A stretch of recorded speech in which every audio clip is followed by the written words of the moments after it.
He was garbage. Garbage. Like Aaron Judge. I'd like to call the Planning Commission regular meeting to order for Tuesday, July 7th, 2026. We'll start with the pledge if everyone will stand and follow along.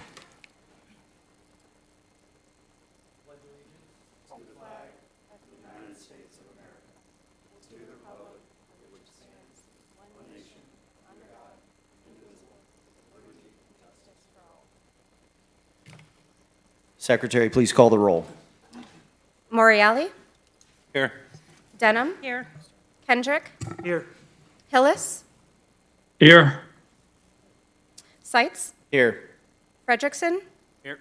Dieger? Here. Ong? O'Day? Here. Hayes? We have a quorum.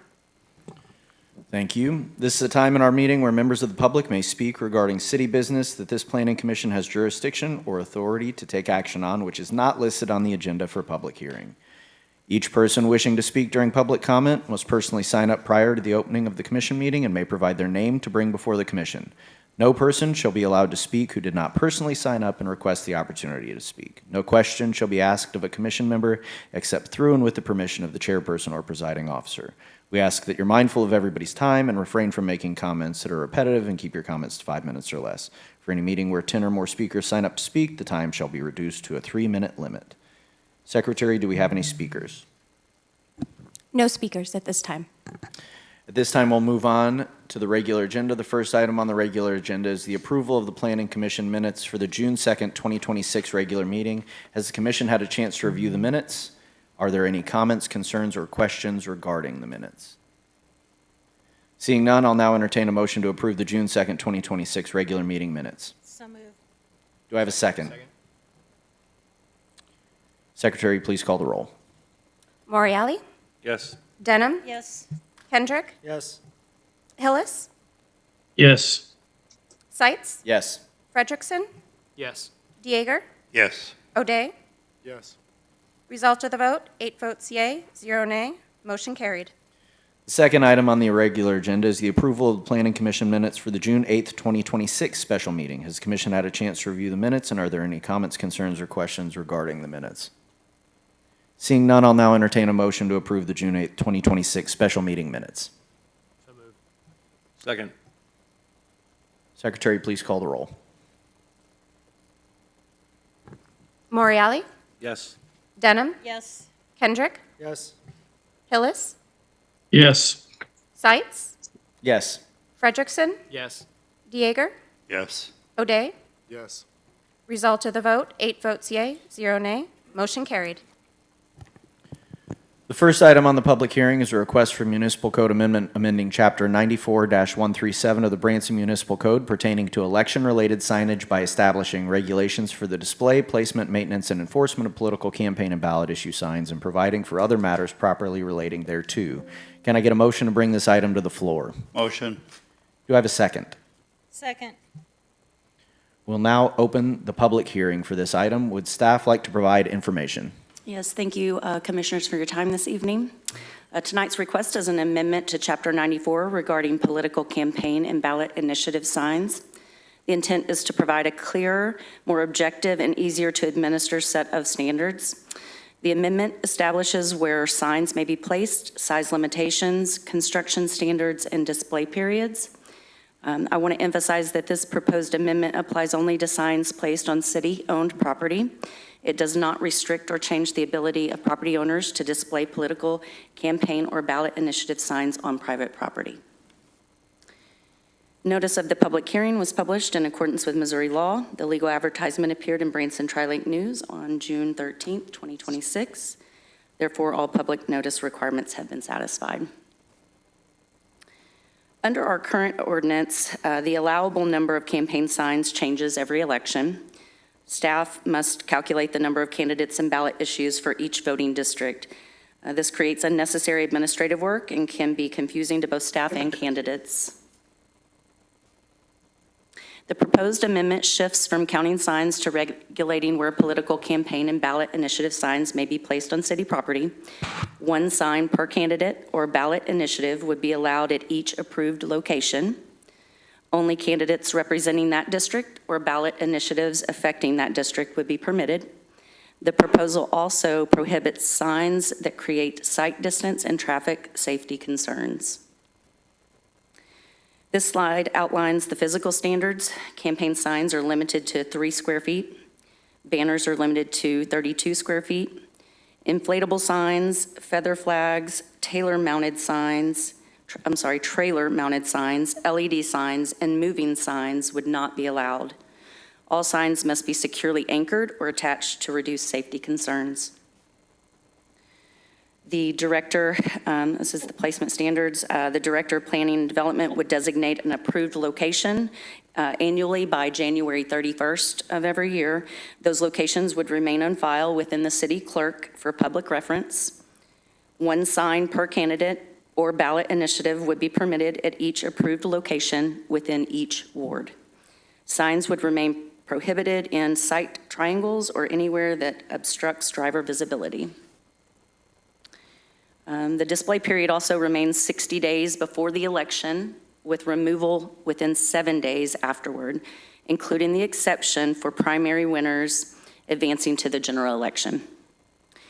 This map here illustrates what we will have on file with city clerk.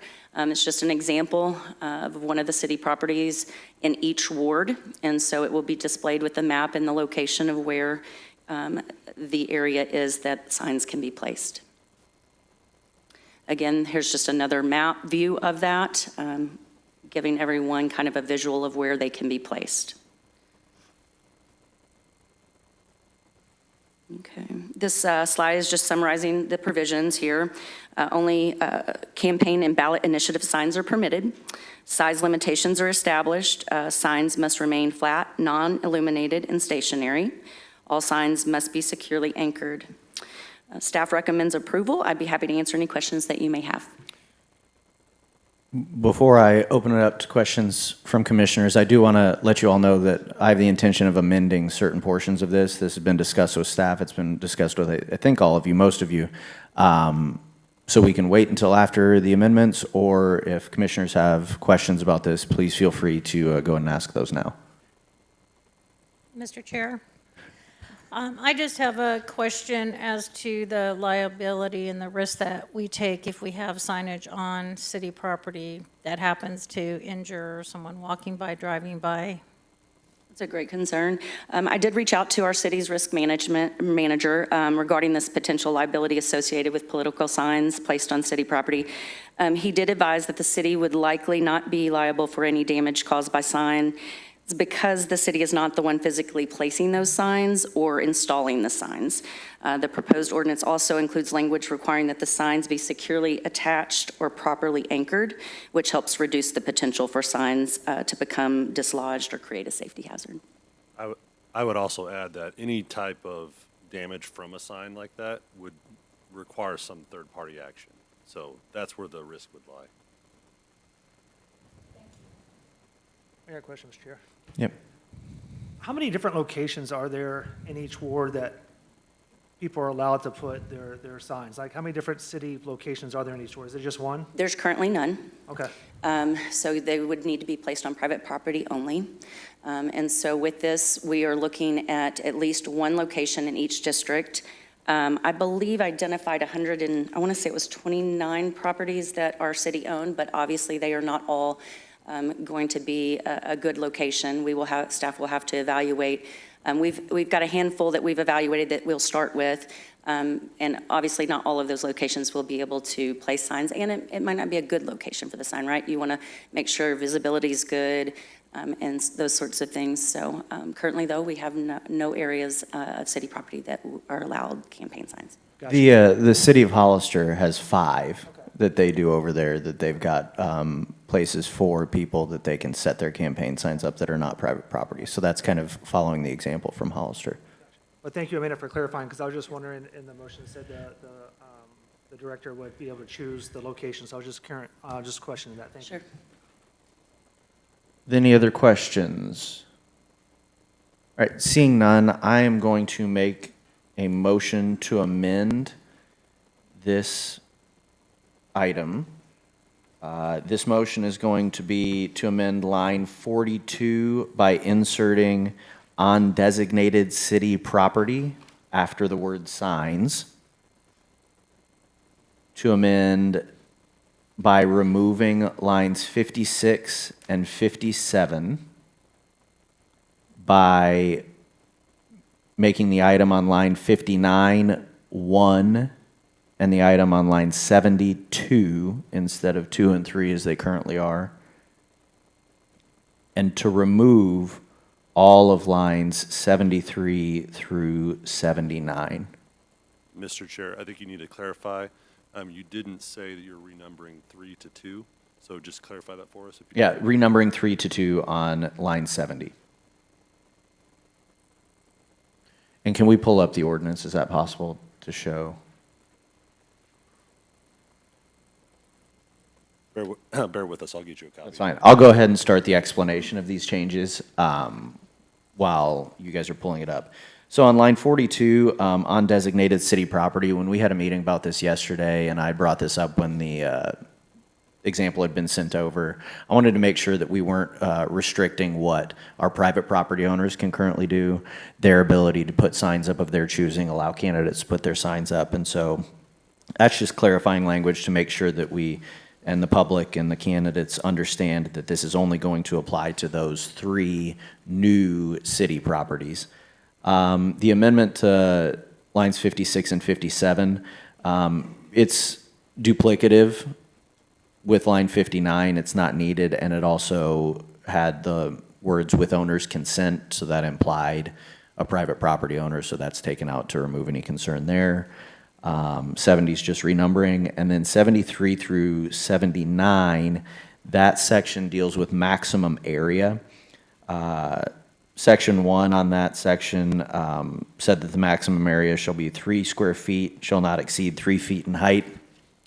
The normal campaign sign that's not just a small yard sign is a 4x8 or a 4x4. So what we would be doing if we put 3 feet into code is negating basically every campaign sign that's created. There's not a printer out there that does a 3 foot. What they do is they order a 4x8 foot of corrugated plastic and then they cut it down.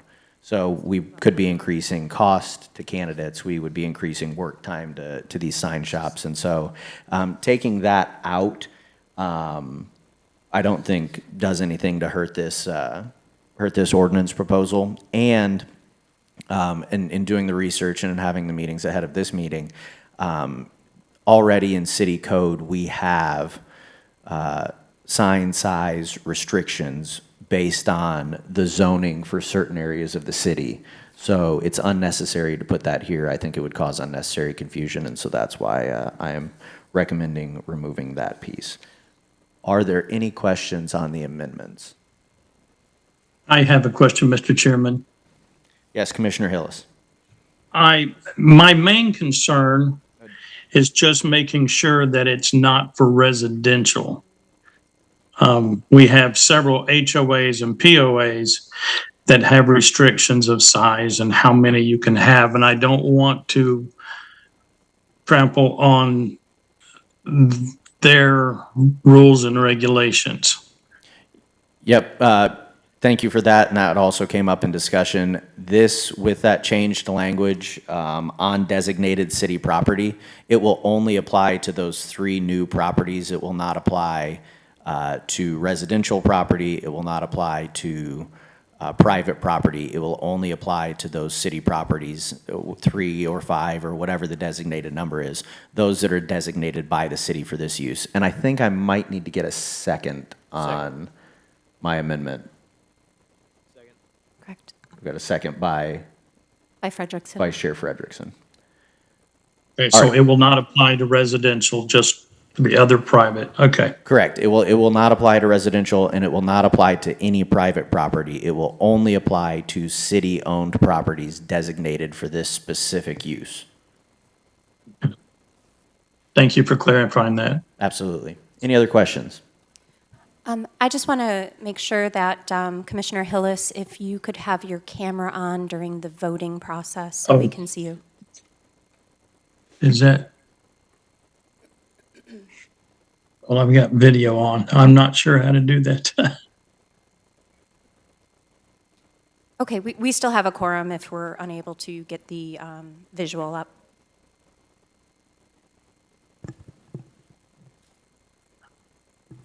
Any other questions on the amendments? The trailer mounted signs? Can you go You want me to? detail Well, about this? let me hit on that real quick because that came up in the conversation as well. It's only going to be on the designated city properties. That's not going to, I know what you're asking about. I agree. And we talked about the Methodist Church being the example of there's no place to put a sign in the ground, so you kind of have to put something on a trailer, on a truck, or something like that. Commissioner Dieger will still be able to put up all of the signs of the excellent candidates that he supports on a trailer at these voting locations. Yeah, it won't do anything. We just didn't, we talked about that and talked about potentially removing that. I don't know that we necessarily want people parking their trailers on city property for long periods of time, and I don't know that people would necessarily want to park their trailer on city property for long periods of time. So that's why we didn't address that. We figured we can say no trailers on those properties. Okay, thanks for the clarification. Yep. That would also change the risk assessment if we were having trailer signs on city property too. So just to give you that information as well. Any other questions, comments? Yeah, I think just to clarify what the intention of the amendment was during our discussion with staff was there was an intent to clean this up, but it left some ambiguous wording that could have applied to private property. And so that was the whole reason that we decided to put this together. So it wasn't a opposition situation at all. It was more just clarifying what we're trying to accomplish, which is making sure that this only applies to city property. Yep. And I'll reiterate this one more time because I know that once it's done here in our meeting, it's also going to the Board of Aldermen, and there may be people, the voice of God. There may be people who come to the Alderman meeting who have not come to this evening's meeting, who have concerns, who have questions. So I'll reiterate, we have Alderman Williams sitting in the audience, who I believe has sponsored this ordinance change. The intent of this ordinance change is only to apply to any designated city-owned properties. It will not apply to private property. It will not apply to neighborhoods, personal property. Only the designated city spots in which campaign signs are going to be on will be affected by this. I've reached out to numerous candidates and assured them that they're still going to be fine. This is new places for them to be able to put signs. It's the city being magnanimous and doing what Hollister does and allowing more options and more opportunities. So this is a great change. We made the tweaks that need to be made just to clarify some things. I really appreciate staff working quickly to get that done in the last 24 hours. And with that, I'll take any more questions if there are any. Seeing none. Secretary, do you have all of those changes? Yes, so I just want to clarify, at this point, we are going to close the public hearing. Yes. And we are going to do a roll call vote to approve the amendments to the resolution by inserting the words "on designated city property" on line 42 after the word "signs," to remove lines 56 and 57, and change the numbering for line number 59 to number 1, and number 2 change from number 2 to, from 3 to 2 for line number 70, and then remove lines number 73 through 79. Is that correct? That is correct. And with that, we will also have to change C to B on line 81. And change line C to B for line 81.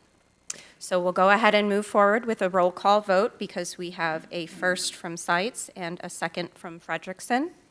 So Moriali, Yes. Denham, Yes. Kendrick, Yes.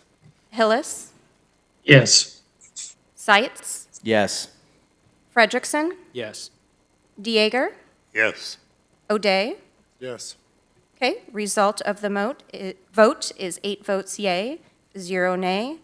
Motion carried. I And will, then, I'll now entertain a motion to approve or deny the request for municipal code amendment as amended, amending Chapter 94-137 of the Branson Municipal Code pertaining to election-related signage by establishing regulations for the display, placement, maintenance, and enforcement of political campaign and ballot issue signs, and providing for other matters properly relating thereto. Can I get a motion? Motion to approve. Can I get a second? Second. Secretary, please call the roll. Moriali? Yes. Denham? Yes. Kendrick? Yes. Hillis? Yes. Seitz? Yes. Frederickson? Yes. Dieger? Yes. O'Day? Yes. Result of the vote, 8 votes yea, 0 nay. Motion carried. Thank you. Seeing no other business, staff, do you have any reports for the commission? We do. I'm going to ask our planner, Nikki Ashmore, to come up. She has a few things to update you on and introduce you to a couple of new team members we have in our planning department. Hey, Dada. Why you on objection? Commissioner Hillis, we can hear you. If you could go ahead and mute your mic. Got it. So thank you for the opportunity to come up and speak this afternoon. I would like to go ahead and, before we discuss some code amendments and procedural updates, I want to take a moment and share a brief planning division update. Last week, we received our first addition to the department as Max Downs traveled all the way from Washington State to join our team as the planning intern for the summer. And today, we had the pleasure of welcoming Ladarian Hardison to the planning division as our newest planner. Ladarian is originally from Missouri and recently completed some very interesting nuclear policy work in New Jersey, on the East Coast before traveling all the way back to his home state and joining us here in Branson. Both Max and Ladarian are wonderful additions to our team, and if you haven't had the opportunity to meet them, I encourage the commissions to introduce themselves, and we're really excited about the talent and perspective that they bring to the department. The next thing we'll discuss is the major subdivision process review. The planning division is continually looking for ways to improve our internal processes while maintaining transparency, public participation, compliance with Missouri law. The review that we're currently undergoing is not intended to reduce the staff time for review, any technical reviews, public notice, or circumvent any legal requirements. What we're doing is evaluating whether or not duplicate review steps or administrative processes can be streamlined to create a more understandable and efficient and predictable review process. So currently, staff is comparing Branson's procedure with Missouri revised statutes and several neighboring communities. The majority of these communities are fourth-class cities. However, we're also reviewing some charter and home rule cities just to identify any additional best practices that we can implement. Staff is currently reviewing each municipality's code as well as their procedures, and we're reaching out to planning staff to understand how their processes function in practice. In the future, staff is planning on identifying opportunities for improvement, and any proposed amendments will return to the Planning Commission as well as the Board of Aldermen through the normal public hearing process. The next thing we're looking at is the Planning and Zoning Commission rules and procedures. Recent First Amendment guidance and legal developments have caused many public bodies to reconsider mandatory identification requirements during the public comment process. Staff is recommending removing the requirement that speakers provide their name and address as a condition of speaking. This is considered a best practice that helps reduce potential legal risks as well as encourage public participation. Since the document was already being updated, we wanted to take the opportunity to review the rules in their entirety. There's other revisions that we're currently looking at, including clarifying procedures for tie votes, better aligning our rules with the Board of Aldermen and their procedures, and just making some general housekeeping edits to improve readability and consistency. Later this week, staff will email the commission a copy of these rules and procedures for a review. And this is just your opportunity to provide some additional feedback to staff for consideration. I'm happy to answer any questions or any comments. Yeah, I appreciate staff doing this. We had had a discussion here. It's time to revamp some things. And like I had said a couple of weeks ago, we want to make the Planning Commission a body that can help support the Board of Aldermen by recommending changes in code that are necessary for the proper function of government moving forward. And we want to make things as clean as possible for our own commission moving forward. And so we discussed matching a lot of the things that the board does with the way that we handle our meetings as well. So I think that that will help us in the long run. So I appreciate staff for doing this. All right. Are there any reports from any of the commissioners? Seeing none, I will entertain a motion to adjourn. Motion. Second. Okay. Our next meeting is scheduled for Tuesday, July 7th, 2026 at 6 p.m. in the council chambers. We've got a motion and a second on adjourning. Secretary, please call the roll. Mr. Chair, pretty sure today is July 7th. Yeah, you got the wrong report there. They gave me the wrong script. Our next meeting will be Tuesday, August 4th. Yep, I think that's correct. Tuesday, August 4th at 6 p.m. With that, please call the roll. Roll call vote. Moriarty? Yes. Denham? Yes. Kendrick? Yes. Hillis? Yes. Seitz? Yes. Frederickson? Yes. Dieger? Yes. O'Day? Yes. Result of the vote, 8 votes yea, 0 nay. Motion carried at 6:27 PM.